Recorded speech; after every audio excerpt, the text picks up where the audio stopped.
가기사는 증시 각도기. 안녕하세요. 증시 나침반 지원입니다. 네, 안녕하십니까 각도기 박사님. 달이 정말 너무너무 좋습니다. 구름도 너무너무 아름답고 산업화되면서 이런 하늘 본 적 별로 없는데 오늘 올해 중에 제일 아름다운 하늘인 것 같습니다. 네, 날씨도 좋고 오늘 뭐 반도체의 날이었던 것 같아요. 네, 반도체 좋았죠. 네, HBM과 이제 오랜만에 파운드리 밸류 체인이 상당히 좀 오랜 기간 안 좋았는데 네. 오늘 좀 급반등이 나왔고요.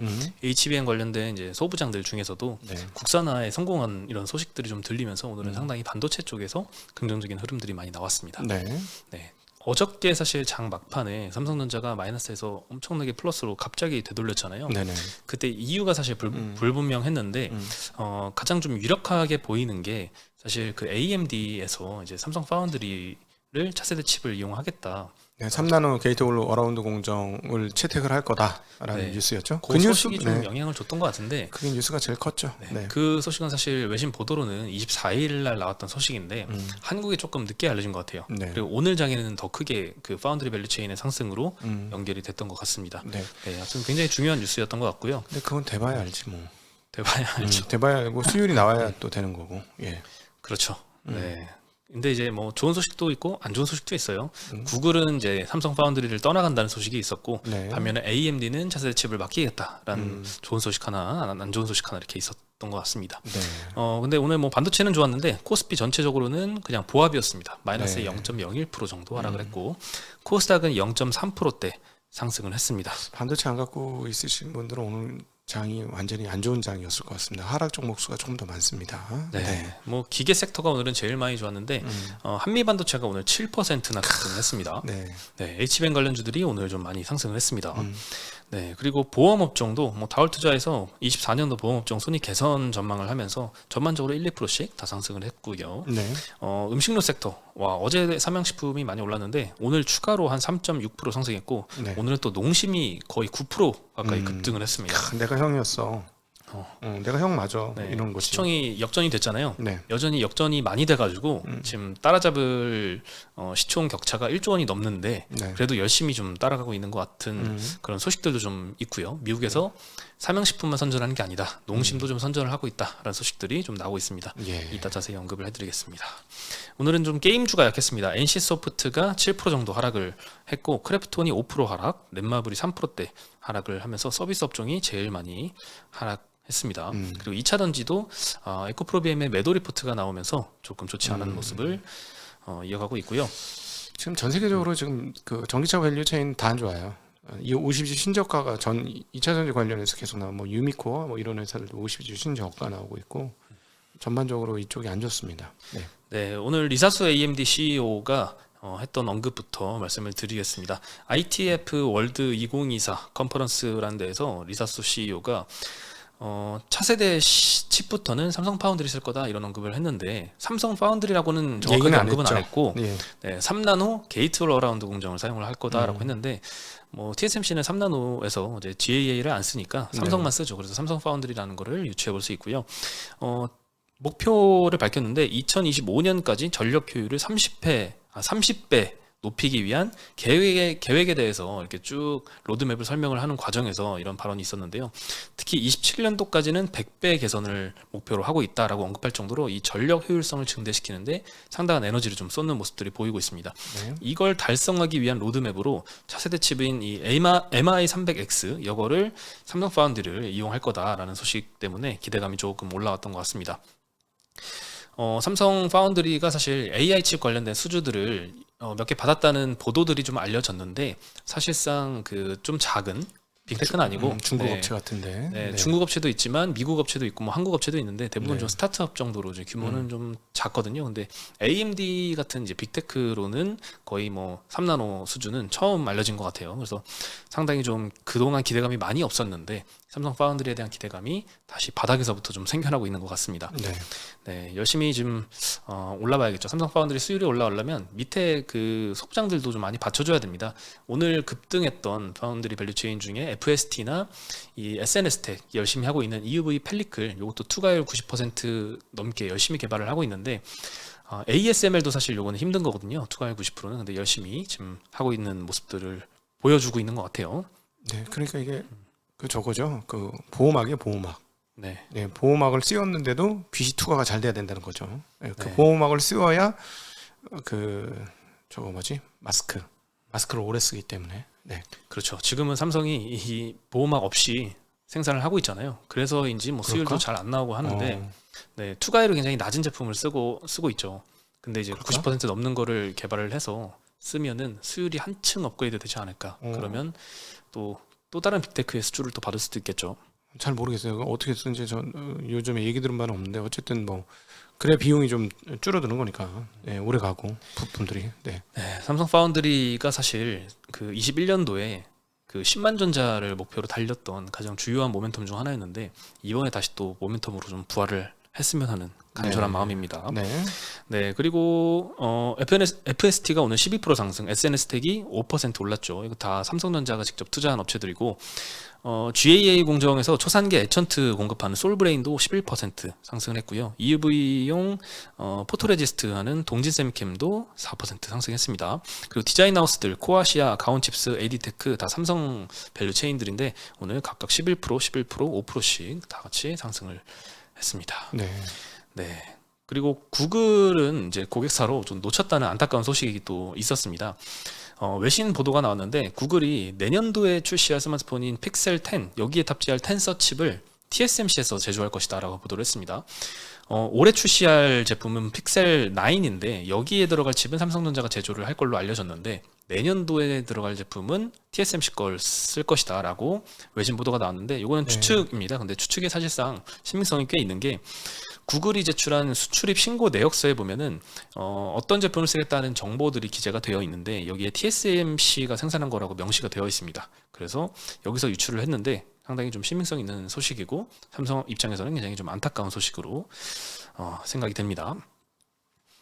네, 그리고 오늘 장 막판에 좀 나왔던 소식이 ENF 테크놀로지라는 제 회사가 HBM 소재인 TSV용 시가객을 국산화했다. 그래서 하이닉스로 추정되는 HBM 제조사의 공급을 시작했다라고 보도가 나왔습니다. 네. 자체 기술로 개발을 했다고 하는데 이 TSV용 시가객은 타이타늄 시가객을 말하는 거거든요. 근데 이 HBM의 TSV 공정에서 사용되는데 타이타늄이라고 하는 거는 이 TSV 공정에서 구리가 바깥으로 새지 않게 막을 형성을 하는데 이 시가객을 통해서 불필요한 타이타늄을 제거하는 역할을 한다고 합니다. 그래서 이것도 HBM에서 굉장히 좀 유용하게 쓰일 것 같은데 국내 업체가 이제 국산화했다는 소식이 있었으니까 상당히 네. 좀 긍정적인 것 같고 ENF 테크놀로지는 그 예전에 그 노 재팬 운동할 때 그 3대 소재 일본이 수출 그 막은 것 중에서 그 중에 하나도 국산화를 해서 이제 올해부터 생산을 한다라고 알려졌는데 상당히 국산화에 앞장서는 업체인 것 같습니다.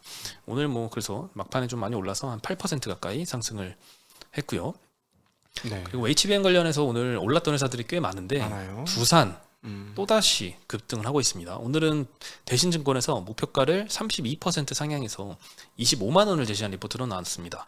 이 엔비디아 쪽으로 CCL 납품을 한다라고 보도로 먼저 많이 알려졌었는데 이걸 반영해서 전자비지 사업 부분의 가치를 상향을 시켰습니다. 이미 23년도 하반기부터 엔비디아 AI 서버용으로 CCL 납품 콜테스트를 진행을 했고 24년 하반기에는 B100 이 제품의 단독 납품할 예정으로 알려졌습니다. 네. 연간 캐파는 한 1조 2천억 원 정도 수준인데 이것만 가지고도 엔비디아향 물량 대응은 충분히 가능하다고 합니다. 그래서 25년도까지는 캐파 증설이 없이도 엔비디아 대응이 가능하다라고 알려지면서 굉장히 좀 시장에서 좋게 보는 것 같습니다. 추가로 이제 자회사 중에 두산 에너빌리티라고 요즘 굉장히 핫하잖아요. 어제도 네. 말씀드렸지만 뉴스케일 파워 미국 SMR 제조회사에 또 주기기 납품을 한다라고 알려지면서 SMR도 엮여 있고 수소 연료 전지도 엮여 있는 회사라서 굉장히 주가가 올해 들어서 한 2배 넘게 올랐던 것 같습니다. 네. 네, 그리고 두산이 CCL 납품하려면 동박이 필요하죠. 동박 납품하는 솔루스 첨단 소재도 오늘 4% 상승했고 두산도 6.5%다 같이 급등했습니다. 네네. 이 AI 수혜 테마로 AI 수혜로 오른 업체들이 굉장히 많은데 오늘은 LG전자도 포함이 됐습니다. 좀 당황스러운 상승이었어요. 네, LG전자가 오랜만에 13%나 네. 엄청나게 급등을 했는데 데이터 센터형 냉각 솔루션 수요 확대에 수혜를 받을 것이다. 최근에 이런 리포트들이 좀 나오고 있는데 오늘 특히나 좀 많이 시장에서 주목을 한 것 같아요. 이 수랭식 액체 냉각 시스템이 주목을 받고 있습니다. KB증권에서 먼저 소개를 해주셨는데 이 AI 데이터 센터는 서버 10만 대 이상을 가동하는 이 전력 소모도 굉장히 크지만 특히나 이 열을 식히는 데 들어가는 냉각용 전력 여기에 전체의 50%를 사용을 한다고 합니다. 그래서 향후에 AI 데이터 센터의 냉각 시스템의 현실적인 대안은 수랭 방식의 액체 냉각이 될 것이다 라고 전망을 하고 있습니다. 네. 현재는 이제 공냉식 방식인데 여기서 개조를 하지 않아도 서버 후면에 이 수랭식 냉각 시스템을 추가 설치하는 것만으로도 충분히 가능하다고 하니까 네. 현실적인 대안이다라고 언급을 했던 이유인 것 같습니다. 자동차 라디에이터 같이 되는 거네. 네, 예. 그렇죠. 그 엔비디아 콘콜에서도 블랙웰 기반의 B100은 이 수랭식 냉각으로 설계를 변경한다라고 그 젠스랑이 언급을 했으니까 그만큼 좀 주목받는 기술인 것 같고요. LG전자에서 이제 냉난방 공조 시스템 이 HAVC라고 하는 요 매출 분야가 있는데 요쪽에서 좀 확대가 될 걸로 생각을 하고 있네요. 요거 수혜를 받아서 전년 대비해서 한 30에서 40% 정도 성장을 할 것이다라고 전망을 하고 있습니다. 네. 그래서 이로 인해서 영업이익은 24년도에는 4.4조, 25년도에는 5.1조까지 급성장하면서 사상 최대 실적들을 찍어갈 것이다라고 전망을 하고 있습니다. 네. 그동안 이제 전통적인 뭐 가전업체, 뭐 냉장고나 이런 거, TV나 이런 거 만드는 회사로 인식이 돼서 PER이 굉장히 낮습니다. 25년도 기준으로는 PER 5.3배 정도에 불과한데 그만큼 업사이드가 굉장히 크다라고 네. 의견을 주셨고 오늘 삼성증권에서도 이 LG전자 리포트가 나왔는데 마찬가지 의견입니다. 이 데이터 센터 향으로 HVAC, 요 냉난방 제어 솔루션 기술 수혜를 받을 것이다라고 하는데 이 기술의 핵심은 인버터, 히트펌프, 컴프레셔인데 이게 LG전자가 상당히 잘하는 영역이다라고 하고 있습니다. 네, 특히 23년도 매출 84조 원 나왔는데 그 중에 공조 시스템 매출이 8조 원이고 이 중 일부가 데이터 센터 매출인데 이쪽 분야에서 향후 해외 진출하면 이제 추가 매출이 찍힐 거다라고 예상을 하고 있네요. KB증권은 25년도 기준으로 이제 밸류에이션 산정을 했는데 삼성증권은 24년도 기준으로 PER이 8배다 네. 라고 언급하면서 평균 과거 PER이 11배였으니까 지금은 과거보다도 낮은 수준에 있다. 게다가 AI가 묻었으니 더 갈 것이다. 이런 의견들을 지금 나타내고 보면 있습니다. 전부 AI 관련주만 얘기를 지금 계속한 거 처음부터 지금까지. 네, 지금까지 계속 AI 계속 AI 관련, HBM도 AI 관련이죠. 칩도 AI 관련이죠. 지금 냉각 공조도 AI 관련이죠. 그냥 뭐 다 AI야 지금. 송두리째. 오늘장은 사실 AI밖에 없었어요. 와 진짜 대단하다. 우리나라가 그나마 이걸 좀 잘해서 다행이지. 이거 못하면 진짜 개털이었겠어. 그렇죠. 와 참. 하이닉스가 HBM 제대로 못했으면은 우리 시총이 어디가 있을까요? 지금 대만 하고 이미 대만한테 역전돼 이미 있죠. 역전됐지만 네네. 훨씬 더 차이가 크게 벌어질 뻔했어요. 지금 이미 세계 시장에서 규모가 많이 빠졌는데 좀 지나친 것 같아요. 왜냐하면 전체 세계 시장에서의 한 1.8에서 1.5로 떨어졌다는데 그 정도 국가는 아닌 것 같은데. 물론 다른 나라가 밸류에이션이 조금 높은 걸 수도 있죠. 우리나라는 그냥 원래 자기 길을 가고 있는 거. 그리고 물타기 하면서 거기서 못 벗어나고 있는 거고. 네. 네. 그리고 이제 AI 얘기는 이제 그만하고 SM이 오늘 5%대 정도 하락을 했는데 이 하이브가 SM 지분 갖고 있잖아요. 예전에 네. 카카오하고 지분 지분 경쟁할 때 경쟁자 엄청 비싸게 샀어요. 10만 원 넘는 상황에 샀으니까. 그렇죠. 그때 네. 매입했던 지분을 이제 다시 던지기 시작을 했습니다. SM 지분을 지금 하이브가 갖고 있는 게 12.6% 정도 보유하고 있거든요. 근데 이 중에 3% 정도인 약 680억 정도 규모를 블록딜로 매각을 했습니다. 매각 할인율은 5.5% 정도로 알려졌고요. 요거 파니까 지분율은 이제 9.4%까지 좀 하락을 했는데 네. 요 남은 지분율도 팔지 않을까 예상이 되고 있습니다. 네. 과거 지분 취득 경과를 잠깐 말씀드리면 23년도 2월달 작년 초에 카카오하고 경쟁을 했는데 이수만 총괄의 지분 약 15%를 12만 원에 인수를 했고요. 그리고 공개 매수로 1% 추가 확보를 했습니다. 근데 이제 카카오가 뒤늦게 또 공개 매수에 나섰죠. 그래서 네. 카카오한테 이 공개 매수에 응했습니다. 그때 화해를 해서 그래서 지분율이 8%까지 낮아졌다가 이수만 총괄의 나머지 자녀 지분 3.6%를 이수만 그 총괄이 풋옵션 행사했거든요. 네, 자기가 요거 팔 수 사줘라. 있도록. 네. 네. 그래서 이걸 사줬습니다. 비싼 가격에 사줬죠. 비싸게 사줬죠. 그래서 네. 지분이 다시 12.6%까지 늘어나서 있었는데 이번 블록딜로 다시 9%대로 내려간 겁니다. 이번에 이 거래를 하면서 평가 손실이 220억 가량 정도 예상이 되는데 이거 추정 평가 손실로 반영을 해야겠죠. 근데 네. 나머지 지분도 9% 남아 있는 거 요것도 팔지 않을까 싶습니다. 네. 요것도 나머지 뭐 추가 손실이 있을 수 있겠죠. 결론은 수많은 아저씨만 돈 벌었어. 음. 수많은 아저씨가 이거 비싸게 팔라고 여기저기 돌아다녔다는 그 동네설이 있거든요. 동네설. 예, 뭐 믿을 또 건 안 되는데. 엄청 오래된 딜이었잖아요. SM도 몇 년 전부터 계속 지분 매각할 거다 얘기 나왔는데 네, 계속 되고 안 되고 여기 하다가. 찔러보고 저기 찔러보고 여기 뭐 CG 어디 찔러보고 어디 찔러보고 막 그랬다는 거야. 네. 근데 결론적으로 최고 비싸게 자기가 원하는 최고 비싼 가격에 팔고 나온 거지. 대단한 것 같습니다. 기업들은 엿 먹었어. 네. 뭐 엿먹었다기보다 네. 서로 경쟁하면서 가격 올리는 바람에 뭐 엿 먹었지. 이수만 뭐. 총괄이 그래서. 뭐 득 본 거죠. 네. 예. 근데 이제 여기에서 끝나는 게 아니라 이 하이브가 이번에 이제 블록딜로 매각을 한 게 조금 의미가 있는 것 같아요. 왜냐하면 지금 내부자 거래 사전 공시 제도라고 네. 자본시장법 개정안이 시행이 이제 7월달에 될 예정입니다. 이건 네. 내부자가 주식 매도할 때 사전에 공시하게 이제 법이 바뀌거든요. 이런 거 있어야 되겠죠? 네. 근데 하이브가 여기에 포함이 안 되기 위해서 선제적으로 블록딜로 매각을 했다라고 추정이 되는 겁니다. 일단 네. 이 법이 뭐냐면요. 잠깐 요약해서 설명을 드리면 23년도 말에 본회의 통과를 했고 1월 23일 날 공포가 됐던 법안입니다. 그래서 6개월 후인 7월 24일 다다음 달이죠. 네, 2달 후에 시행이 될 예정인데 상장사 임원이나 아니면 지분 10% 이상을 보유한 주요 주주는 일정 규모 이상 지분을 거래할 경우에 30일에서 90일 사이에 그러니까 최소 한 달 전에는 거래 계획을 제출을 해야 됩니다. 네. 기준 금액은 발행 주식 수의 1% 또는 50억 원 이상 거래를 할 경우에 이렇게 사전 계획을 공시하게 되어 있습니다. 네. 네, 상당히 좀 밸류업 방안 중에 하나라고 볼 수 있겠죠. 그동안 뭐 카카오에서 내부자가 매도하면서 주주들이 굉장히 좀 힘들었잖아요. 네. 네, 그게 아마 이 법안이 마련된 계기가 됐던 것 같은데 그 이후로는 조금 소액 주주들의 보호하는 역할을 이 법안이 좀 하지 않을까 네. 생각이 듭니다. 물론 실이 하나도 없고 득만 있는 그런 제도는 잘 없잖아요. 네. 네, 분명히 실도 존재합니다. 득이 있는 만큼. 예를 들면 뭐 블록딜은 앞으로 조금 어려워지지 않을까. 블록딜 하면 이제 먼저 사전에 내다 팔아서 블록딜 할 가격보다 더 떨어지면 블록딜이 무산될 수도 있는 거죠. 그렇죠. 네. 무산이 네. 될 수 있죠. 예, 안 그래도 현재가보다는 조금 한 10%, 뭐 5% 이렇게 할인율을 적용해서 팔아야 되는데 네. 그거를 미리 선제적으로 사전 공시를 해버리면 주가는 이미 다 반영해서 떨어져 있겠죠. 그럼 사실 인수 그 블록딜로 매수하는 그 대부분 이제 외국인 투자자들이 많이 하는데 그들 입장에서는 빠르게 이제 인수하고 바로 시장에 팔아가지고 약간의 차익을 먹기 위해서 이걸 하는 건데 이미 시장에 다 반영돼 버리면 그 차익 먹을 수 있는 룸이 상당히 좀 줄어들 걸로 예상이 되니까 블록딜이 조금 예전보다는 좀 덜 활발해질 것 같다라는 생각은 좀 듭니다. 네, 충분히 그럴 것 네, 같습니다. 그리고 네. 좀 전에 보여드렸듯이 그 요 지분을 사전에 계획을 공시해야 되는 기준이 10% 이상 주주입니다. 근데 하이브가 이번에 블록딜로 인해서 요 법안이 시행되기 전에 10% 이하로 9.4%로 내렸기 때문에 이제 앞으로는 매도할 때 공시를 뭐 안 해도 되지 않을까. 근데 뭐 5% 이상 주주는 매도를 하면 공시가 되죠.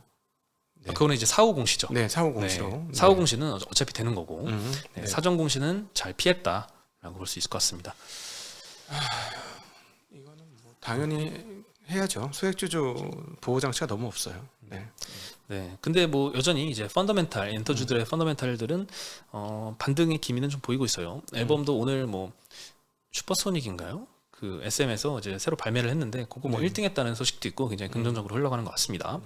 에스파도 뭐 좀 많이 팔렸고. 그렇죠. 네. 네. 그리고 이제 어제 그 중국 인디 밴드의 중국 공연 기대감 이후로 계속 네. 이제 엔터주가 좋은 흐름을 보여왔었잖아요. 근데 중국 공연이 과연 이제 재개가 될 것인가가 좀 변수인데 오늘 한투에서 중국 공연이 과연 재개된다면 누가 가장 수혜를 볼까? SM을 SM이지, 꼽았습니다. 당연히. 예. 근데 네. 문제는 뭐냐면 제가 보기엔 개인들은 보내주는데 아이돌은 포기를 안 할 것 같은 느낌도 좀 들어. 아, 중국이 허용 안 해준다? 예, 아이돌은 쉽게 해요. 근데 아이돌 빼면은 뭐 공연 수익 나올 게 이제 많진 않지. 예. 그 단독 가수 유명한 거는 뭐 저기밖에 없잖아. 누구야? 윤하 그다음에 누구야? 윤하에 상당히 애착이 있으시네요. 아니요, 윤하가 3대 저기예요. 3대장이에요. 윤하 누구지? 아이유. 한 명 더 있어. 여성으로 그 이렇게 실내 체육관 판매할 수 있는 매진시킬 수 있는 사람이 3명밖에 없어요, 한국에. 여자는. 남자는 있나? 남진 아저씨? 아 임영웅 있구나. 임영웅. 아 근데 이명 임영웅 해외에서 인기 있다는 얘기는 아직 못 들어봤는데. 트로트라서 그러니까 해외는 잘 모르겠네요. 모르겠어요. 그러니까 그런 때 빼고는 과연 가능할까? 네. 네, 그래서 만약 이제 중국 공연이 재개가 된다면이라고 가정을 하면 하면 뭐 SM이 뭐 그동안은 오랫동안 했으니까. 예, 투어당 증액되는 효과가 SM이 약 100억 원 정도로 예상이 되고 네. 그다음이 YG엔터가 가장 수혜가 클 것이다라고 보고 그렇지. 있습니다. YG가 지금 주가 많이 빠져 있어서 가격 매력이 좀 생긴 상태예요. 그렇죠. 요즘에 참 안 좋은 뉴스들이 계속 나와서 오히려 이제 중국 멤버 있는 저기 G 아이돌 이런 데가 좋지 않겠어? 만약에 되면. 근데 그 G 아이돌이 갈 수 있을지 모르겠지. G 아이돌 여자 아이돌. 아 여자 아이들이요. 예, 아이들이야? 아이들 여자 아이들. 그렇죠. 그 뭐야 배고픈 건 딱질색이야? 뭐였지? 아픈 건 딱질색이야. 배고픈 그래요? 건 아니고 아픈 건 딱질색이니까. 네. 네. 그리고 뭐 YG나 아니, JYP나 하이브는 그 뭐 중국 공연 재개돼도 가장 수혜가 적을 네. 것이다라고 코멘트를 하고 있습니다. 음. 그리고 파이낸셜 타임즈에서 농심에 대해서 소개를 했습니다. 그동안 네. 삼양식품만 너무 그 주목을 시장이 했었는데 농심이 이제 미국에서 주류가 됐다라면서 성과를 소개를 했는데요. 일단 영화 기생충에 나온 짜파구리를 언급을 하면서 서구권에서 K푸드의 인기를 좀 언급을 했고 네. 빠르고 맛있고 저렴하게 식사를 할 수 있다. 요즘 고물가의 좀 대안으로 꼽히고 있죠. 그리고 세계적 붐을 일으켰다라고까지 소개를 하고 있고 최근에 또 월마트가 신라면을 틈새 아시아 식료품의 코너에 있었는데 틈새 아시아 식료품 코너에 있었는데 요거를 주류 코너로 옮겼다고 합니다. 술 주류가 아니고 이제 메이저가 됐다라는 의미겠죠. 그래서 많이 팔리니까 중요 매대에 옮겨놨다 그렇죠. 이 말이죠. 중요 매대에 옮겨놓은 거죠. 그래서 올해 미국 매출이 좀 급등을 할 것이다라고 파이낸셜 타임즈에서 소개를 하고 있습니다. 실제로 삼양식품보다는 지금 성장률이 조금 덜 나오니까 농심이 상대적으로 좀 묻히긴 했지만 상당히 빠르게 특히 유럽 시장에서 매출이 굉장히 빠르게 확대를 하고 있고 올해 10월부터 이제 미국 법인 그리고 뭐 내년도에 이제 유럽 법인 또 나온다고 하니까 기대감이 좀 있긴 합니다. 미국 사람 살기 힘든가 봐. 소고기가 비싸서 뭐 그 고기가 흔한 나라에도 소고기가 비싸갖고 닭고기 먹는다 그러더니 라면 이거 우리 서민 음식이잖아요. 걔네한테도 이게 전파되는 모양이네 이제. 라면 많이 먹죠. 와, 우리는 배고프면은 밥 아니면 이걸로 때우는 그런 경향성 있잖아요. 와, 근데 미국도 이 정도인가 싶으네. 싸지. 어디 나가서 밥 사 미국 먹는 너무 거보다. 비싸요. 밥 사 먹는데 그러니까. 팁도 너무 아깝고. 그러니까 2,000원이면 하니까 무슨 이제 햄버거 반값 아니야. 미국에서는 사실 더 비싸다고 하는데 예. 그래봤자 이제 밖에서 사 먹는 것보다는 몇 그럼. 분의 1 가격이니까. 비싸봐야 3,000원 넘겠어 신라면이. 그렇죠. 네. 그러니까 네. 야, 참. 근데 시총이 뒤진 건 참 농심 입장에서는 지금 발등에 불이 떨어진 건 맞는 것 같아요. 그 92년도인가 93년도로 출연한 우지 파동이 있었는데 다음 있었죠. 처음이야 지금. 뭐 삼양식품 진짜 절치부심 30년 만에 역전을 한 거고. 네. 그렇죠. 삼양식품 시총이 지금 4조인데 농심은 2.8조니까 네. 1조 넘게 차이가 나고 있습니다. 네, 1분기 영업이익이 사실 굉장히 놀라웠어요. 삼양식품이 800억 나오면서 전년 대비 230% 증가했거든요. 네. 근데 이 정도로 라면이 잘 팔렸으면 농심도 어느 정도 잘 나와야 되는데 농심은 4% 감소했습니다 오히려. 네. 그리고 614억 나와가지고 삼양식품한테 이익이 뒤졌기 때문에 이때 시총이 확 역전이 됐죠. 막 상한가 계속 가면서. 이제 농심 영업사원들 이제 뒤졌다 그죠? 엄청 막 할 거 아니야 또. 야, 또 라면 회사들의 불꽃 튀는 경쟁이 국제시장에서 벌어지겠네. 네. 제살 꺾기는 하지 말자 진짜. 비싸게 팔자. 네. 그리고 마지막으로 이제 에코프로비엠의 매도 리포트가 하이투자증권에서 나왔습니다. 네. 전입가보다도 낮은 15만 원 목표가를 제시를 하면서 투자 의견을 매도로 하향을 했습니다. 작년 7월부터 주가가 좀 지속적으로 많이 하락은 했는데 여전히 밸류에이션 부담이 크다라고 언급을 하고 있고요. 실적은 올해 상반기를 바닥으로 좀 반등을 할 것이다라고 예상은 하지만 중장기 실적 전망치를 고려할 때 27년 예상 EPS의 26배 PER 정도 수준인 현재 주가는 합리적으로 설명하기가 힘들다라고 언급을 했습니다. 2분기 실적도 여전히 뭐 적자가 예상이 돼요. 컨센도 그렇고 2분기의 판가는 전 분기 대비해서 1분기 대비해서 20% 하락할 걸로 예상을 하고 있고요. 네. 영업이익은 마이너스 65억 전망을 하고 있습니다. 네, 하반기에는 지금 리튬 가격이 안정화돼서 좀 판가가 좀 개선이 되겠지만 본격적인 물량 회복은 25년에 일어날 것이다라고 전망을 하고 있습니다. 네. 판가가 이제 상승하는 것도 중요한데 물량 회복도 굉장히 중요하거든요. 근데 요거는 조금 더 기다려야 된다라는 의견인 것 같습니다. 네, 근데 오늘 하나 더 이제 DS투자증권에서도 리포트가 나왔는데 목표가 여기는 24만 원입니다. 하이투자 15만 원 대비해서 굉장히 좀 높죠. 여기서는 처음으로 게시를 했는데 메탈 가격 하락세가 1분기를 기점으로 좀 마무리가 되었기 때문에 판가 하락은 3분기부터는 완전 해소가 될 것이다라고 전망을 했고요.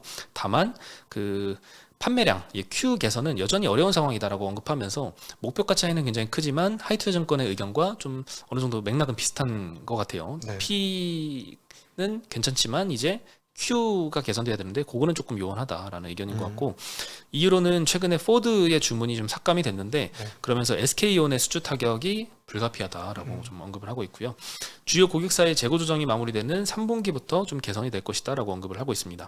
밸류에이션은 뭐 하이투자증권은 PER 언급했으면 여기는 좀 EBITDA 26년도 9,500억 정도 예상이 되는데 에미타는 PR보다 훨씬 저기 더 윗단의 이익이죠. 저 감가상각하고 뭐 비용을 안 뗐으니까. 네, 그 법인세 전이니까 세전 이익이니까 훨씬 높습니다. 그렇죠. 네. 훨씬 높고 훨씬 높죠. 거기다 특히나 이 2차전지 업종은 감가상각비가 굉장히 큰데 이걸 네. 도로 더해줬으니까 상당히 좀 높은 그럼 숫자인데 PR 배수로 치면 뭐한 3, 40배 된다는 얘기예요. 그렇죠. 여기에 27.6배를 적용을 시켜서 목표가를 산정을 했습니다. 네. 네, 그래서 오늘 뭐 에코프로비엠이 한 5% 정도 가까이 하락했네요. 어제 많이 급등했는데 오늘 조금 하락한 게 다시 좀 아쉽습니다. 작년에 호도하신 분들은 어떻게 할 거야? 그렇게 제가 전기차가 더 중요하다. 전기차가 앞단에 있는 것이니까 전기차가 안 되는데 어떻게 될 수 있느냐라는 얘기 주장 많이 하고 사실은 저는 뭐 남은 게 하나도 없어요. 욕만 먹었지. 나한테 남은 게 뭐가 있어? 그런 주장 해가지고 근데 그 작년에 호도하신 분은 어떻게 할 거냐고. 잘 모르면서 그렇게 호도를 하시면 어떻게 하냐고. 되지도 않는 얘기를. 그래도 너무나 안타까워. 나는 이런 걸 보면 진짜. 주식은 또 하루아침에 알 수 없기 때문에 아니 너무 근데 제가 보기에는 이거 회복되려면 한 2년 더 기다려야 돼요. 2년. 왜냐면은 저는 계속 전기차는 우상향한다고 봅니다. 근데 이제 중국은 가파른 우상향이고 다른 데는 완만한 우상향일 거예요. 근데 캐퍼 증설은 해놨지 증설한 만큼 매출 증가가 없지. 그러니까 매출 증가 이렇게 될 거라고 수요를 이렇게 캐파를 증설해놨는데 매출이 이렇게 된 거 아니야. 그럼 이게 갭이 생겼잖아. 그리고 이렇게 올라올 거 아니야. 그러면은 그 채워지는데 또 1, 2년 시간 더 걸릴 거고. 그러면 작년에 샀던 사람들은 무슨 고통이냐는 거지. 그리고 가격을 더 올려놨어 그분들 때문에. 그 적정가 이상으로 올려놨단 말이야. 오히려 공매도가 있었으면 그렇게 안 올랐을 수도 있었어. 공매도가 아주 셌으면. 그러면 지금 다치시는 분도 좀 덜 다쳤을 수도 있지. 오히려 그런 생각도 듭니다. 저는 이거를 매매를 안 했기 때문에 여기 좀 떨어져 있는 제3자예요. 제3자 입장에서 뭐 현재 시점에서는 주가가 좀 많이 떨어졌기 때문에 이제 추가적인 하락보다는 조금 기다리면 좀 괜찮아지지 않을까 이런 생각은 좀 듭니다. 앞으로도 이런 호도하는 사람들은 계속해서 시장에 나올 겁니다. 과거나 100년 전이나 100년 후나 똑같이 있을 거예요. 그래서 여러분들은 그런데 호도 안 당하시면 좋을 것 같습니다. 그리고 시간이 지나면 누구 얘기가 덜 다치는 얘기인지를 좀 구분하실 필요가 있다라는 거. 그러니까 안 다칠 수는 없지만 덜 다치는 방법으로 가셔야 된다는 말씀 드리고 싶습니다. 네, 오늘 여기서 인사드리겠습니다. 네, 안녕.